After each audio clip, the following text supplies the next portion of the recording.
Assalomu alaykum hurmatli obunachilar, yaxshimisizlar? Charchamayapsizlarmi?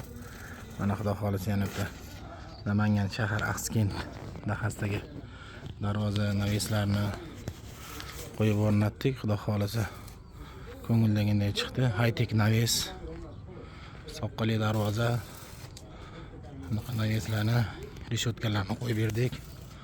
Aniq reshotkalari 3 ta eshiginiki. Kimam bitta forchkasi ham kichkina. Juda chiroyli chiqdi bu ham. Ammo uchinchisi xudo xolasa uy egalari xursand bo'lib qolishdi. Kimga shunaqa xizmatlar kerak bo'lsa, pastda nomer qoldiramiz. Bemalol aloqaga chiqib olasizlar. O'zbekiston bo'ylab xizmat ko'rsatamiz. Xizmat ko'rsatish, uстановка hammasi besplatniy, договор ichida bo'ladi. Bemalol aloqaga chiqib olasizlar.